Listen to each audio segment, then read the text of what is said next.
Hello and welcome to part 2 of how to pack a fish box according to how the regulations sort of state that you should.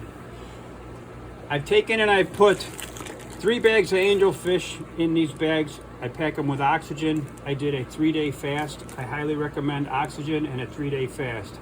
I've tried doing 2-day fast and 1-day fast and other ways, and the fish don't do very good. It's not cruel to them. And I also don't recommend that the receiver feed these fish for probably at least 12 hours so that they de-stress and they're in a better condition.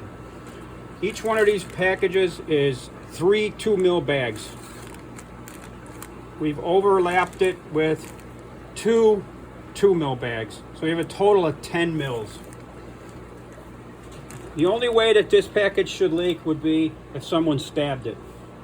We have to be considerate of the fact that we're shipping a priority, rather expensive method, and that there could be other really expensive commodities in the packaging. And we want to protect the other commodities, and that's why we do this leak packaging. There could be an expensive computer in with the cargo. There could be someone's medications. There could be human organs in this package. You never know what you're going with. You do not want your stuff to leak and damage someone else's product. You could probably, and you most likely will, be held responsible if your box leaks. So take it very seriously.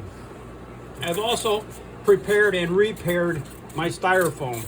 Initially it broke, so be aware that the thing could snap while you're boxing something. I put a little reinforcement, salvage this one, and we'll go from there.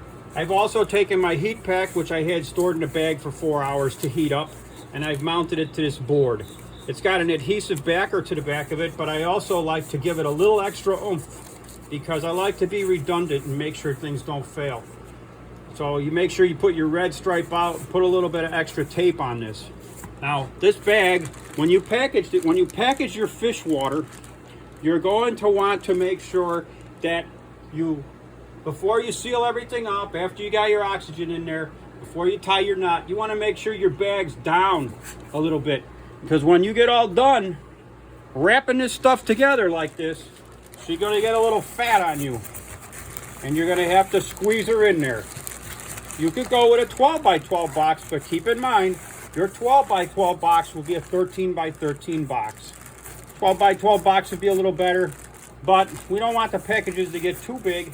And if we can economize a little bit, that might be nice. So we're going to take and we're going to put this one with the foam against our fish. We're going to place this pack down with the red side out, and we're going to take and we're going to crumple up some paper and we're going to put it down into this cavity.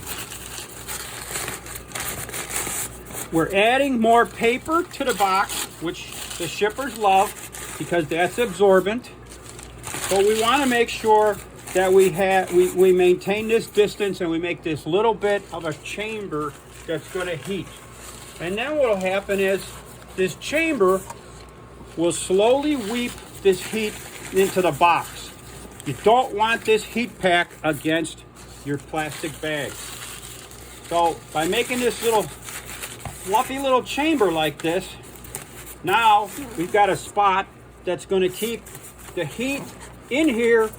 The little regulators will let it weep into there over time.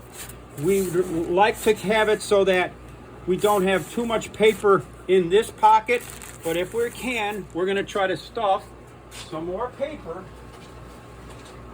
into the back side to keep the world out, the rest of the cold from the rest of the world out. So we're going to take and try to fold some pieces here and slip them down in here. This will also close up some of our corner gapping that we have. Slip some more absorbent paper in here. Slide some down here. Searching for just the right pieces to stick down in here. Slipping a little, getting a little tricky between this. This is a tight spot. It's always been a tight spot. It's always going to be a tight spot. We've got a little bit of shred here. Put a little bit of shred up over here. It can ride there.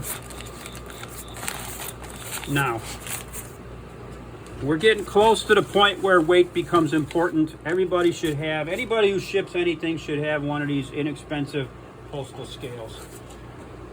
We're gonna set our postal scale up, make sure it zeroes out. And we're gonna check our box. Now, we're shooting for 8 pounds. We are 6 pounds, 12 ounces, which is good.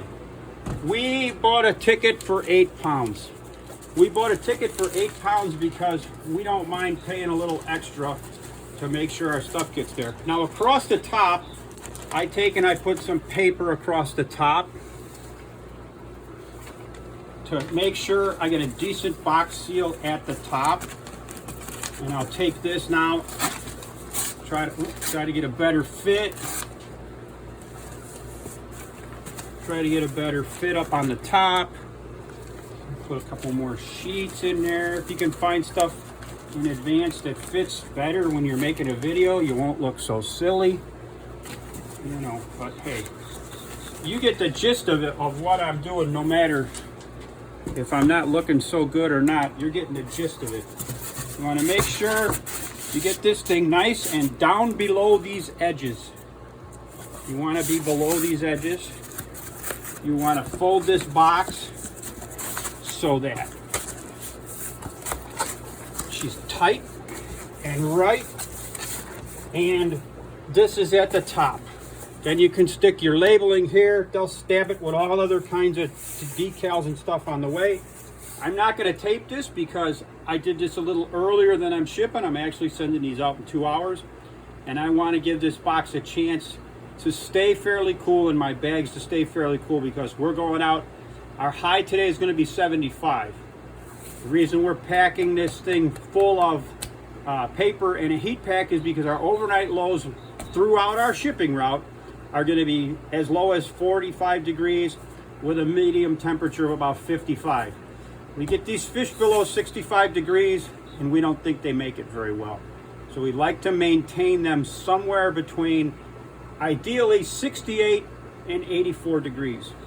So that pretty much wraps this up. I'm not going to tape the top of this. I'm not going to show all the taping, but you're going to tape the top pretty much exactly the way I taped the bottom. If you want to use the brown tape may be better received by the shipping companies, because this fancy slippery tape, they kind of have some issues on the belts. I didn't have any brown. I bought a ton of this clear, so I'm trying to use it up without any kind of situations. But that should conclude our video, and good luck with your shipping, and enjoy the hobby. Thank you. Bye.